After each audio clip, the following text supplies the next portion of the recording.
My dad shoved my 9-year-old son at the Christmas table. "That seat is for my real grandkid. Get out of my sight," he roared. My boy hit the floor hard in front of my brother and the entire family. The thud of his little knees on the hardwood echoed through the dining room, but everyone just sat there. They stayed dead silent. I did not cry. I did not yell. I just looked at the man who raised me, pulled a thick manila folder from my coat, slammed it on the table and said 4 words. "You have been served." The sound of my mother dropping her crystal wine glass, shattering into pieces on the floor, was the only thing that broke the quiet. My dad went dead pale. But to understand why I threw a lawsuit onto a holiday dinner table, you have to understand the sheer hell they put me through first. I am Declan. I am 34 years old, and for as long as I can remember, I have been the invisible ghost haunting my own family tree. I work in logistics, managing supply chains, grinding out 60 hours a week just to make sure my son Ronan has a roof over his head and food on his plate. I am a single father, which means I do not have the luxury of breaking down. I just keep moving. Ronan is the center of my universe. He is a quiet, observant kid who understands way too much for a 9-year-old. He reads the room before he even steps into it. Getting ready for my parents' house was always a military operation of managing expectations. I remember standing in our small hallway that morning. Ronan was tugging at the collar of his nice shirt, looking up at me with those big, anxious eyes. He asked me if he looked okay, if he was being a good enough boy for Grandpa. My heart fractured a little bit right then.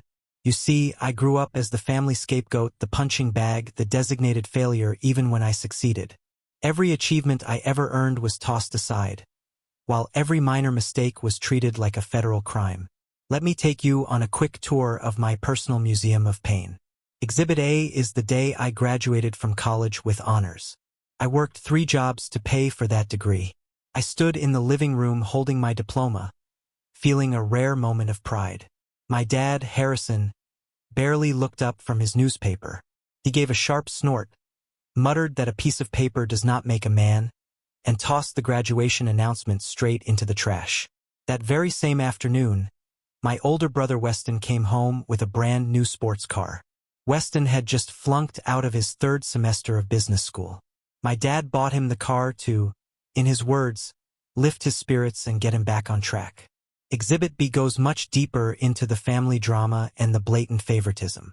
A few years ago, I spent countless sleepless nights building a massive prospective client list for a new logistics firm I was trying to partner with.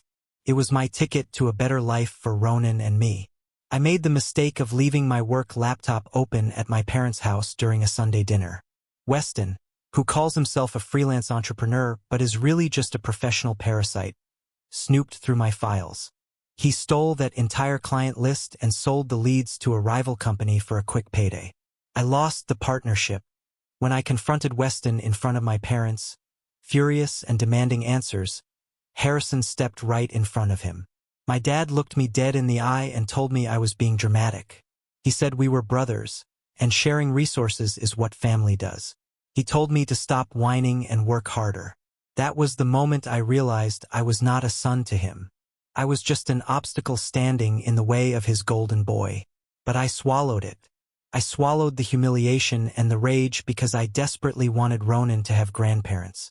I wanted the illusion of a family. I thought if I just kept my head down, if I worked hard enough, they would eventually see my worth.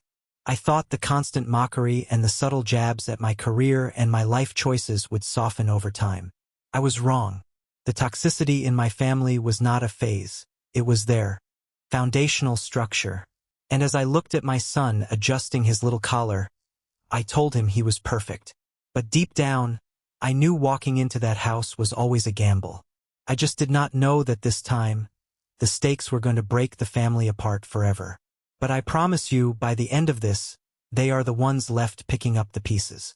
How did it get so bad? Well, it started with a stolen memory. To truly grasp the twisted dynamic of my family, you have to look at the massive gap between my life and my brother's life. Weston is 36, handsome in that effortless way that makes people trust him too easily, and entirely devoid of a work ethic. He lives in a sprawling 4-bedroom house with a manicured lawn, drives luxury vehicles, and takes his wife Hazel on exotic vacations twice a year.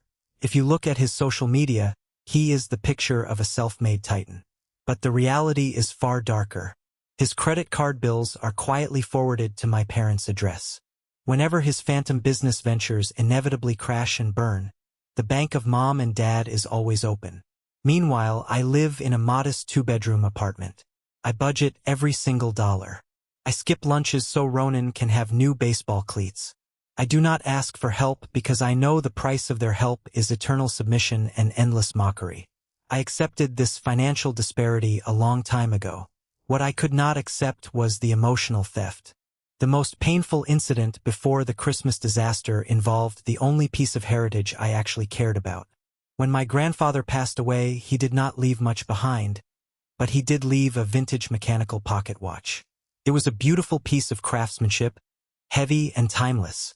He handed it to me before he died and told me to give it to my son when he was old enough. I kept that watch in a velvet box on my dresser. It was Ronan's only connection to a man who actually loved me. A month before the holidays, my mother, Genevieve, came over to my apartment unannounced, claiming she wanted to bring some leftover casserole.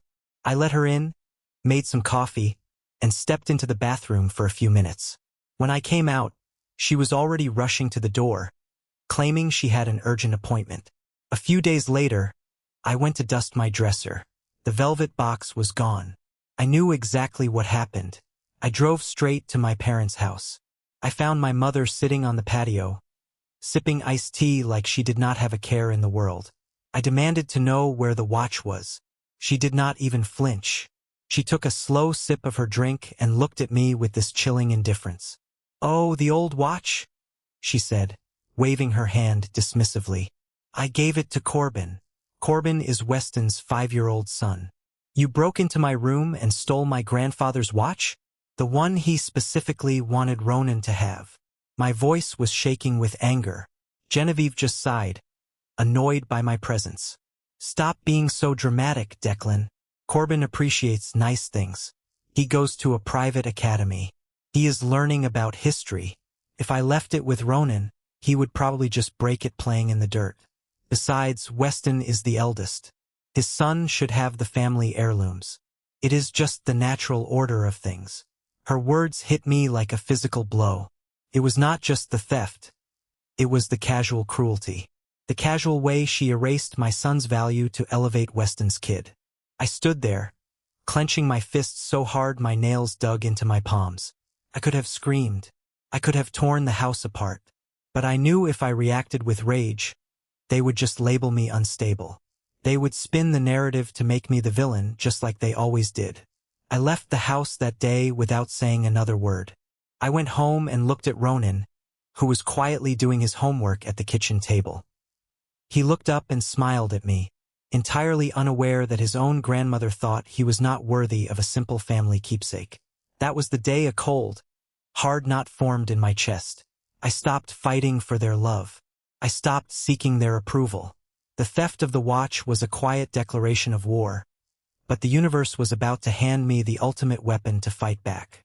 And it all started with an unexpected visit from the only person in the family who saw through the lies. 2 weeks before Christmas, there was a knock on my apartment door. I opened it to find Uncle Tobias standing there, holding 2 large cups of black coffee. Tobias is Harrison's younger brother, but they could not be more different. Tobias is a gruff, retired mechanic who prefers the company of stray dogs over our relatives. He rarely attends family functions, preferring to stay on the fringes, observing the chaos from a safe distance. He was the only person who never treated me like a second-class citizen. I ushered him inside.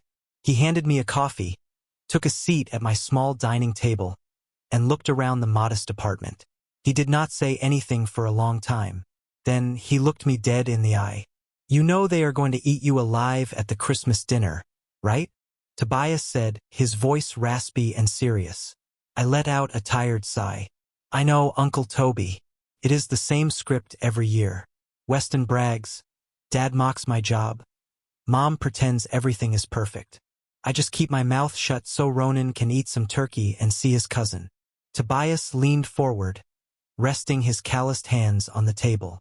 You need to stop playing the good soldier, Declan. Your father, Harrison, has a lot of dirty secrets keeping that golden pedestal propped up for Weston. I hear things. I see how they shuffle money around. Harrison is terrified of losing control, and your mother is too drowned in her own guilt to stop him. Do not let them treat you like dirt just because you share a last name. He did not elaborate on the dirty secrets, but his words planted a seed in my mind. He finished his coffee, patted me on the shoulder, and told me to watch my back. If you have ever been the invisible child in your family, forced to endure toxic behavior just for the sake of blood relations, hit the like button right now. Because the manipulation you are about to hear next is going to make your blood boil, and what happens after will give you the ultimate satisfaction. The very next day, the pressure campaign started. My phone rang, displaying the name of Aunt Beatrix. Beatrix is the ultimate flying monkey of the family. She thrives on gossip and always sides with whoever has the deepest pockets. Declan, sweetheart, she crooned through the speaker, her voice dripping with fake sweetness. Your mother tells me you are hesitating about coming to the Christmas Eve dinner. You cannot do this to them. Your father is getting older. You know he has high blood pressure. Do not be selfish, Declan. Family is everything. You need to put your petty grievances aside and show up. Petty grievances. That is what they called a lifetime of emotional abuse and blatant robbery. They wielded guilt like a blunt instrument, trying to beat me into submission. I looked over at Ronan, who was carefully drawing a picture of a Christmas tree. I thought about keeping him away from them, protecting him from the coldness. But a part of me, that broken inner child, still foolishly hoped that the holidays might magically force them to behave. I wanted Ronan to experience the lights, the food, the feeling of a big family gathering. We will be there, Aunt Beatrix, I muttered, hanging up the phone before she could launch into another lecture. It was undeniably the most foolish decision I have ever made in my life. But looking back now, walking into that lion's den was the catalyst I needed. It was the decision that finally shattered the illusion and forced me to burn the entire corrupt system to the ground. We arrived at my parents' house on Christmas Eve. The moment I opened the heavy oak door, the overwhelming scent of fake winter pine and expensive cinnamon candles hit me in the face. The living room looked like a magazine cover, pristine and lifeless. Weston was already holding court near the fireplace, swirling a glass of expensive bourbon. He was wearing a designer sweater, loudly bragging to Aunt Beatrix about a supposed real estate deal he was closing. Hazel, his wife, was nodding along, her neck dripping with jewelry I knew my father had paid for. My dad, Harrison, was sitting in his large leather armchair, looking like a king surveying his subjects. When he saw me walk in, his smile tightened. Well, look who decided to grace us with his presence. Still driving that rusty sedan, Declan? You can park it around back so the neighbors don't think we hired a cheap plumber. A few relatives chuckled. I bit my tongue so hard I tasted copper.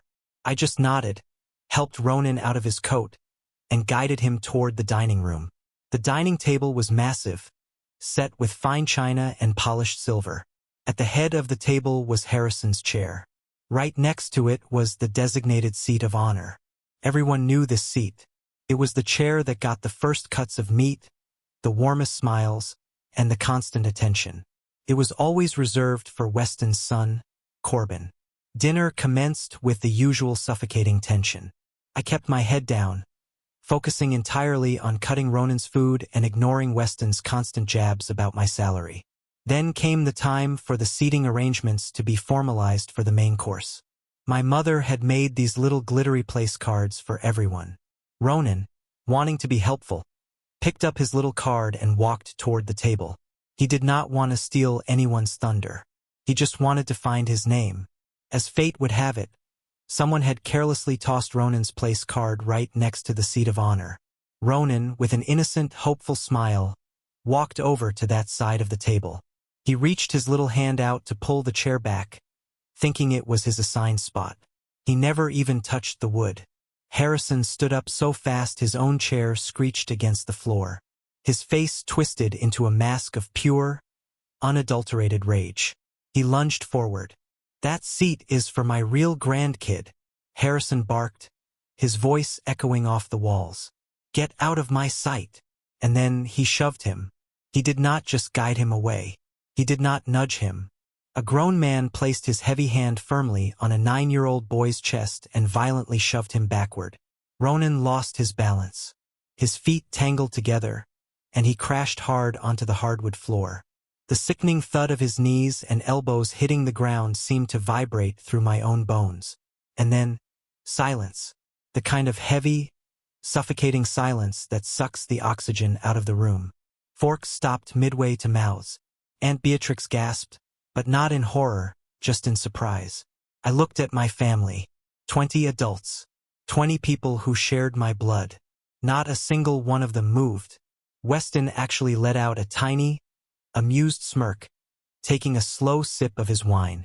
My mother, Genevieve, just stared blankly at the wall, her face a practiced mask of indifference, pretending the violent assault of her own grandson simply did not happen. Ronan looked up at me. He was not crying yet. He was just profoundly confused, his little body trembling with shock, trying to process why the grandfather he tried so hard to please had just attacked him. In that fraction of a second, something inside my chest snapped. The hope, the longing for a family, the endless patience.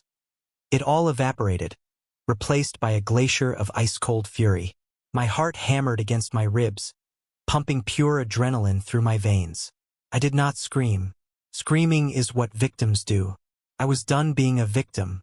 I walked over, knelt down, and scooped Ronan into my arms. I held him tight against my chest, whispering that I had him, that he was safe. I stood up slowly, looking around the table at the cowards who called themselves my family. I knew exactly what I was going to do, because what none of them knew was that I did not come to this dinner just to eat turkey. I came armed. I came with the truth. To understand the weapon I was about to deploy, I have to take you back 3 weeks before this wretched Christmas dinner. Weston and Hazel had begged me to babysit Corbin for a few hours on a Saturday so they could attend some exclusive wine tasting event. I agreed mostly because I needed the extra $50 they promised me, and because Corbin, despite being spoiled, is just a kid. I was sitting in Weston's massive living room. Corbin was playing with his action figures on the rug. Hazel had carelessly left her sleek silver laptop sitting open on the glass coffee table. I was reading a logistics manual on my phone, minding my own business. Suddenly, Corbin climbed onto the sofa and started mashing his sticky fingers against the laptop keyboard. He thought it was a game. "Hey buddy, let's not touch mommy's computer," I said, leaning over to gently pull the laptop away. As I reached for it, the screen woke up from sleep mode. Hazel had not locked it. There were no passwords in my way. Right there, staring me in the face, was an open PDF document. I tried to close it, but my eyes caught the bold header at the top of the page. It bore the crest of a major wealth management firm, and right below it was the name of my late grandfather. My breath hitched. I froze. A strange ringing started in my ears. I knew I should not look, but an instinct deeper than morality forced my eyes down the page. It was a formal trust ledger. I scanned the document, my heart beating frantically against my ribs. There it was, the initial trust principal at the time of my grandfather's death. The number was explicitly clear, $650,000. My eyes darted to the beneficiary breakdown. The terms dictated an even split between the two grandsons. 50% for Weston, 50% for Declan. My share was supposed to be $325,000. My hands began to shake as I scrolled down to the current balance section. I stared at the screen, my brain refusing to process the numbers. The current balance of my designated trust fund was $12,500. Over $300,000 was missing, evaporated, stolen. I scrolled frantically through the distribution history. The ledger was a timeline of my family's betrayal. There were massive withdrawals approved by the trustees, my parents, Harrison and Genevieve. The dates of these withdrawals aligned perfectly with the miraculous financial milestones in Weston's life. A $40,000 withdrawal? That was the exact same month Weston bought his luxury SUV. A massive $100,000 transfer? That matched the down payment on the very house I was sitting in. They had drained my future, my son's security, to fund my brother's lavish, fake lifestyle. They did not just hate me, they had actively conspired to rob me blind.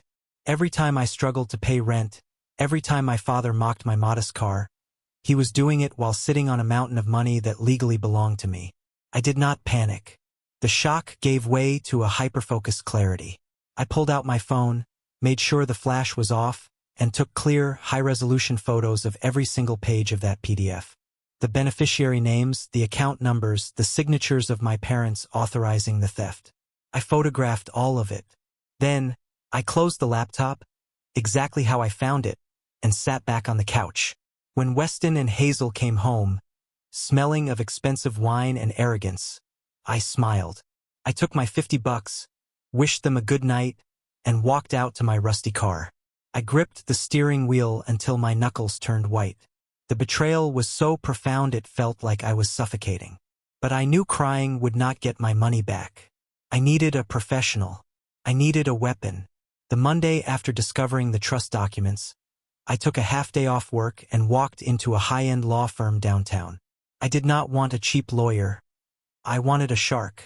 That is how I met Penelope. Penelope was a senior partner specializing in fiduciary litigation and trust embezzlement. She was sharp, impeccably dressed, and possessed a gaze that could cut through steel. I sat across her mahogany desk and handed over the printed photos from my phone. I expected her to show sympathy, maybe offer a comforting word about how awful my family was. Penelope did none of that. She studied the documents for 5 minutes in absolute silence. When she finally looked up, her expression was purely predatory. "Your parents are the trustees," Penelope stated, tapping a manicured finger against my mother's signature on a withdrawal slip.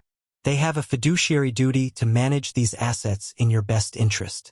Using your designated funds to subsidize your brother's lifestyle is a gross violation of trust law. It is fraud. Plain and simple. Can we prove it?" I asked, my voice tight. "Mr. Declan, ink does not lie," she replied coldly. "Family rumors, favoritism, golden children. None of that matters in a courtroom.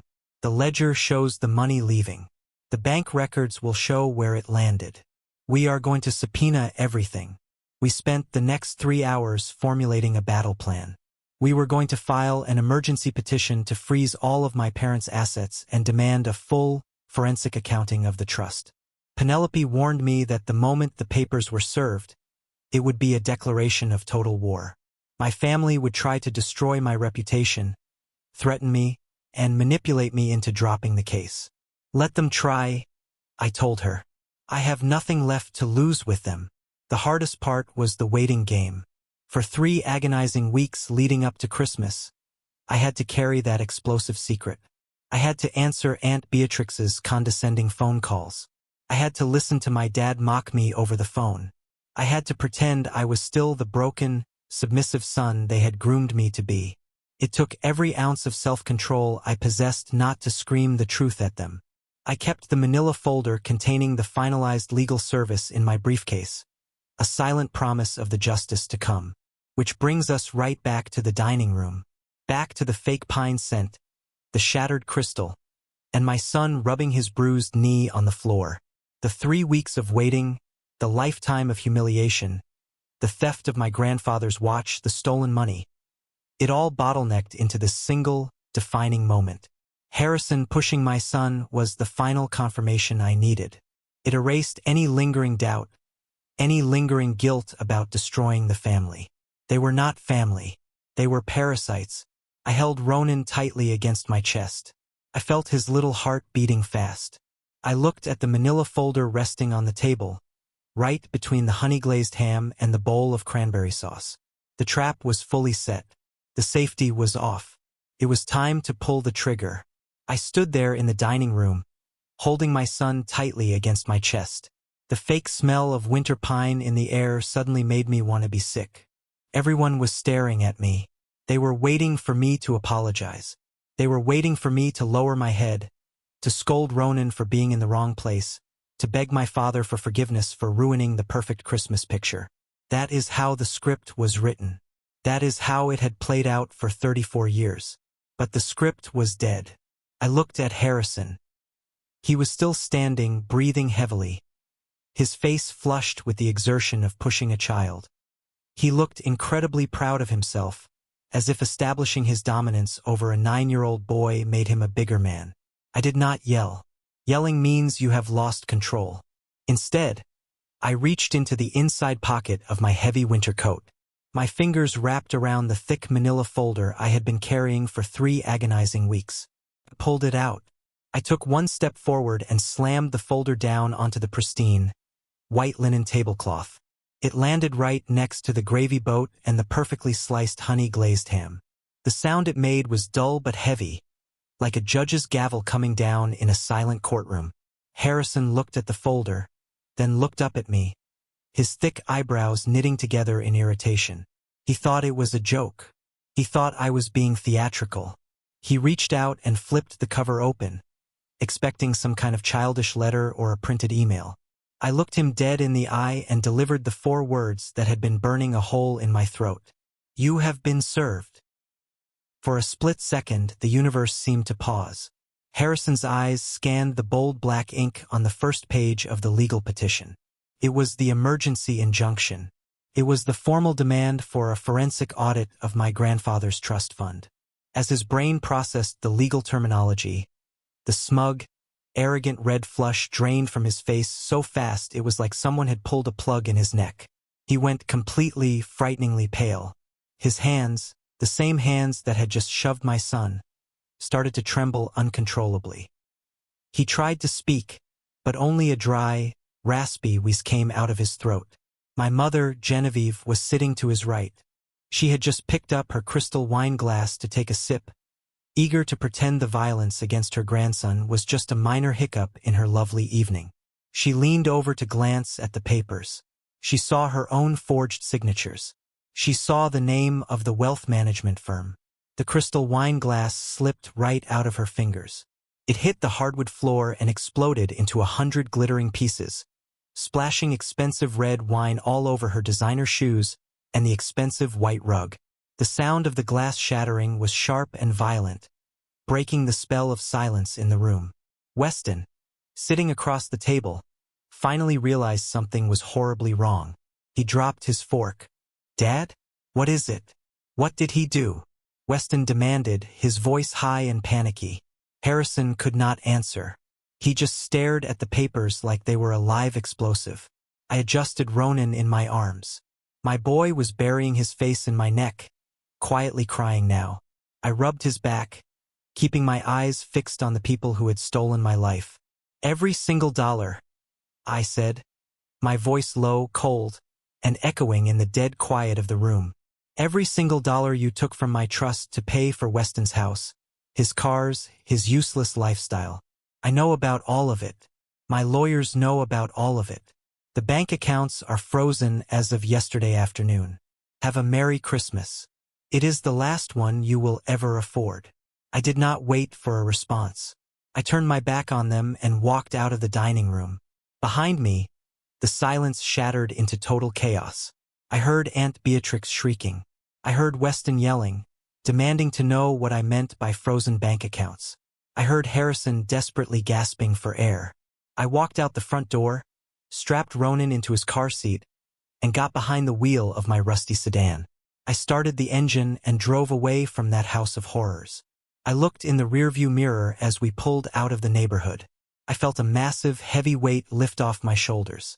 I was breathing freely for the first time in my life. The fallout was immediate and vicious. The moment I pulled into my apartment complex, my phone started vibrating so hard it almost rattled off the dashboard. The flying monkeys were mobilized. If you have ever had to cut off toxic family members and had to deal with the absolute circus of relatives trying to drag you back into the mud, type the letter W in the comments right now. W stands for win. It means you survived.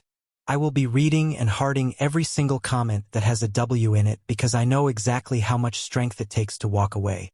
I put Ronan to bed early.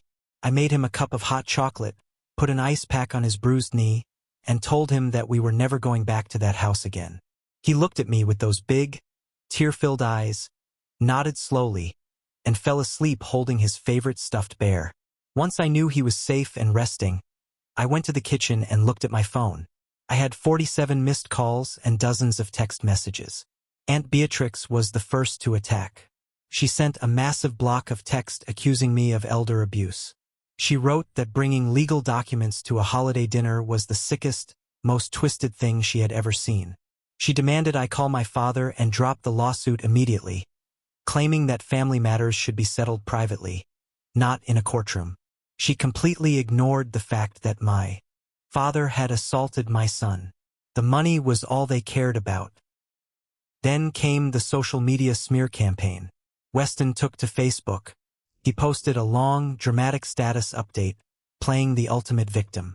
He wrote a completely fabricated story about how some people will let greed destroy a family. He claimed that I was mentally unstable, that I was trying to extort our aging parents for money I did not earn. He did not mention the trust fund. He did not mention the hundreds of thousands of dollars he had lived off of. He just painted himself as the hard-working brother dealing with a jealous, vindictive sibling. The post had dozens of comments from extended relatives sending their prayers and calling me a monster. I did not reply to a single one of them. I took screenshots of everything and sent them directly to my lawyer, Penelope. She had told me to let them dig their own graves. But then, just past midnight, my phone chimed with a direct text message from Harrison.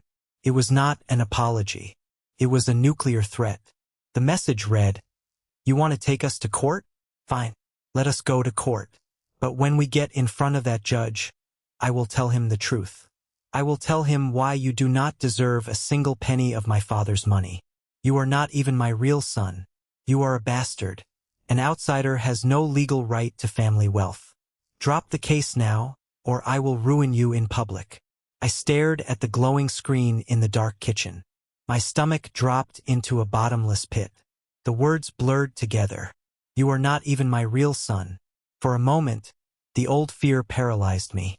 I thought back to every insult, every rejection, every time he looked at me with absolute disgust. The phrase he yelled at Ronan echoed in my mind. That seat is for my real grandkid. Did he know something? Was my entire existence a lie? I felt a wave of nausea wash over me. If I was not his biological son, would the trust fund still belong to me? Would the judge throw the case out? I paced the floor until the sun came up, terrified that I had made a massive mistake. At 8 in the morning, I called Penelope and read the text message to her, my voice shaking. Penelope let out a sharp, dismissive laugh. "Declan, take a deep breath. Your father is panicking. He is backed into a corner and he is throwing whatever dirt he can find. Listen to me very carefully. The trust document specifies you by your full legal name. It does not stipulate biological requirements. You were legally acknowledged as his son your entire life. A sudden claim of illegitimacy does not magically erase his fiduciary duty, nor does it excuse embezzlement. Let him bring it up in court. It will only make him look like a desperate, malicious monster in front of the judge." Her cold logic grounded me. Harrison thought the threat of exposing a family secret would make me cower in shame. He thought I was still that scared little boy seeking his approval. He was wrong. The threat did not make me want to retreat. It made me want to crush him. The courtroom was cold, smelling of polished wood and old paper. I sat at the plaintiff's table next to Penelope, wearing my only good suit. Across the aisle sat Harrison, Genevieve, and Weston. They looked exhausted. The arrogance they usually wore like a second skin was completely gone, replaced by deep, dark bags under their eyes. Their lawyer was a sweaty, nervous-looking man who kept shuffling his papers, clearly realizing he was fighting a losing battle. The judge was a stern, older woman who had absolutely no patience for family drama. She wanted facts, and Penelope delivered them with surgical precision. Penelope did not waste time arguing about feelings or emotional abuse. She laid out the financial documents on the overhead projector. It was a massacre by numbers. She presented the original trust document. She highlighted my grandfather's explicit instructions. a 50-50 split between Weston and me. Then, she presented the current balance statement. $12,500. Next came the bank records. Penelope traced every single illegal withdrawal. She showed the court a transfer of $50,000 signed by Genevieve, which went directly into Weston's personal checking account just 3 days before he closed on his 4-bedroom house. She showed a $30,000 withdrawal signed by Harrison, used to pay off Weston's luxury sports car. She showed endless receipts for exotic vacations, designer clothes, and private school tuition for Corbin, all funded by the money meant for my future. Harrison's lawyer tried to argue that the money was used for general family welfare. He tried to claim that because I was living modestly, I did not need the funds, and the trustees made a judgment call to support the child who needed it most. The judge actually cut him off mid-sentence. "Counselor," the judge snapped, her voice echoing in the silent room. "Are you seriously arguing that your clients committed blatant fiduciary fraud because they subjectively decided one child deserved a luxury car more than the other child deserved his legal inheritance?" The opposing lawyer swallowed hard and sat down. Then Harrison made his fatal mistake. He stood up, his face red with anger, and shouted right at the judge. "He is not even my real son. Why should my father's money go to a bastard? My wife cheated on me. He is an outsider. He has no right to anything that belongs to my family." The courtroom fell dead silent. Genevieve buried her face in her hands, sobbing uncontrollably. Weston stared at his father in pure shock. I just sat there, my heart pounding, keeping my face completely blank. The judge stared at Harrison as if he were a cockroach on her bench. "Sir, sit down and remain silent," she commanded. "I do not care about your marital grievances. I care about the law. And the law says you stole from this man." The ruling was swift and brutal. The judge found Harrison and Genevieve guilty of gross breach of fiduciary duty. She ordered them to immediately restitute my entire half of the trust, $325,000. But she did not stop there. Because of the malicious nature of the theft, she added statutory penalties, legal fees, and compounded interest. The final judgment was read aloud. $510,000. Harrison collapsed back into his chair, staring at the ceiling, his mouth hanging open. Genevieve was weeping loudly. Weston looked terrified, realizing that the endless river of free money he had lived on his entire life was completely dried up. I walked out of the courthouse with Penelope. The winter air felt crisp and clean. I had won, but there was still one ghost I needed to put to rest. I needed to know the truth about who I was. Despite the legal victory, Harrison's words in the courtroom haunted me. Was I really the product of an affair? Was that the reason I had been treated like garbage my entire life? I did not want their money if it meant living the rest of my life not knowing who I was. 2 days after the trial, I ordered a medical-grade DNA testing kit. I swabbed my cheek, mailed it into the lab, and waited. Those 2 weeks of waiting were torture. I looked at myself in the mirror, searching for traces of a stranger in my own face. I looked at Ronan, wondering if the blood in his veins belonged to a different family altogether. When the email notification finally arrived, I was sitting alone in my kitchen. I opened the encrypted portal with shaking fingers. The PDF document loaded slowly. I scrolled past the scientific jargon straight to the conclusion. Probability of biological relationship to Harrison, 99.9%. I stared at the screen. I read it again and again. I was his biological son. I had always been his son. The realization did not bring relief. It brought a tsunami of absolute, blinding rage. If I was a child of an affair, their hatred would still be unforgivable, but it would have a twisted logic. But this meant Harrison had tortured his own flesh and blood based on pure psychotic paranoia. He had destroyed my childhood, alienated me, and robbed me, all because of a delusion. Later that same night, around 11 o'clock, there was a frantic knocking at my apartment door. I looked through the peephole. It was Genevieve. She looked terrible. Her hair was a mess, her clothes were wrinkled, and her eyes were swollen from crying. I opened the door, leaving the chain locked. "What do you want?" I demanded, my voice devoid of any emotion. "Declan, please let me in. We are losing everything. The bank is coming.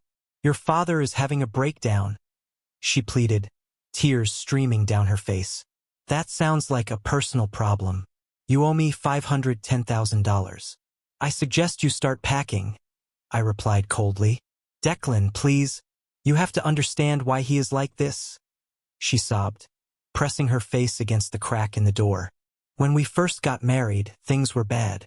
I made a mistake. I was lonely. I slept with someone else. Just once. Harrison found out right around the time I got pregnant with you." I froze, listening to the pathetic confession spilling from her lips. "He refused to believe you were his," Genevieve continued, crying hysterically. "He refused to get a test because his pride could not handle the possibility. He decided to stay for appearances, but he punished me every single day. And he punished you because looking at you reminded him of my betrayal. I let him do it because I felt so guilty. I thought if I just let him vent his anger, he would eventually forgive me. I am so sorry, Declan. I was just too weak to stop him. I looked at the woman who gave birth to me. I felt absolutely nothing but pure disgust. You let him abuse a child," I said, my voice dangerously low. "You let him steal from a child. You let him push your grandson to the floor. You did not stay silent because you felt guilty. You stayed silent because you are a coward. You wanted your comfortable life, your big house, your country club dinners, and you paid for them with my sanity. By the way, I took a DNA test." Genevieve stopped crying. She looked up at me, her breath hitching. "I am his biological son," I told her. "You let him torture his own flesh and blood for 34 years because neither of you had the spine to face reality. You deserve each other. And you deserve everything that is about to happen to you." I slammed the door in her face and locked the deadbolt. I listened to her wailing in the hallway for 10 minutes before she finally gave up and left. That was the last time I ever spoke to my mother. The execution of the court judgment was swift and merciless. Because Harrison and Genevieve had spent the last decade living far beyond their means, treating my trust fund as a bottomless checking account, they had virtually no liquid assets. They did not have $510,000 sitting in a bank. To satisfy the court order and avoid criminal fraud charges, they were forced to liquidate everything. The luxury cars went first, then the jewelry. But it was not enough. Ultimately, they had to sell the family estate. The massive, beautiful century-old house where I had suffered so much was put up for auction by the bank. And this is where the universe delivered the most beautiful piece of ironic justice. The logistics company that I work for, the one I had poured my blood and sweat into, was looking to expand its regional warehousing facilities. They needed land. Large, flat plots of land on the outskirts of the wealthy suburbs. The corporate real estate team found an incredible deal on a foreclosed estate at a bank auction. My company bought my parents' house at a fraction of its market value. A month later, bulldozers rolled onto the manicured lawn, tearing down the structure to lay concrete for a massive shipping depot. The physical manifestation of their pride and arrogance was literally paved over by the very industry they used to mock me for working in. The ripple effects destroyed Weston's life entirely. Without the constant flow of stolen money, he could not pay his mortgage. He could not keep up the payments on his luxury cars. Within 3 months, his house went into foreclosure. When the money vanished, so did the illusion of his success. His wife, Hazel, realized she was married to a broke, unskilled fraud. She packed her bags, took Corbin, and moved back across the country to live with her parents, filing for divorce shortly after. Weston was forced to move into a cheap motel, desperately trying to find entry-level work with a resume that was entirely fabricated. As for Harrison and Genevieve, they rented a tiny, run-down, one-bedroom apartment in a bad part of town. Their social circle, the country club friends they had tried so hard to impress, completely abandoned them once the scandal of the embezzlement went public. Aunt Beatrix stopped calling them when she realized they could no longer host lavish parties or lend her money. They were left with absolutely nothing but each other, trapped in a tiny space, entirely consumed by the bitter reality of their own making. They lost their money, their status, their family, and their dignity. It has been a year since that Christmas Eve. The money from the judgment cleared into a secure account. I did not buy a sports car. I did not buy a mansion. I paid off my modest debts, put a large chunk into a high-yield savings account for Ronan's college tuition, and invested the rest. I kept my job because I love what I do, and I love the stability it provides. Our lives are infinitely quieter now. We do not have to brace ourselves for holidays. I do not have to coach Ronan on how to be invisible. He laughs louder now. He runs around the park without constantly looking over his shoulder for approval. He knows he is safe, and he knows he is the most important person in my world. A few weeks ago, a letter arrived in my mailbox. The handwriting was shaky and frantic. It was from Genevieve. In a rambling, tear-stained letter, she begged me to let her see Ronan one last time. She claimed Harrison's health was failing rapidly due to the stress, and she just wanted to know her grandson before it was too late. She wrote about forgiveness and the sanctity of family. I did not feel angry reading it. I just felt tired. I took the letter, walked over to my paper shredder, and fed it into the machine. I watched the words turn into meaningless confetti. True success is not about proving your enemies wrong. It is not about showing off your wealth to the people who doubted you. True success is reaching a point where you never have to see their faces again. It is building a wall so high that their toxicity cannot even cast a shadow on your peace. But I know this is a difficult topic. Some people have told me that keeping a child away from their grandparents, especially when they are old and broken, is too harsh. They say that holding on to a grudge is like drinking poison and expecting the other person to die. So, I want to ask you, the people who have listened to my story. I shredded that letter without a second thought. But what do you think? Am I being too cruel? Does a biological connection warrant a second chance, even after a lifetime of abuse and theft? Or is forgiveness a privilege that must be earned, not demanded? Let me know your honest thoughts in the comments below. I will be reading through them. Thank you so much for watching and supporting this channel.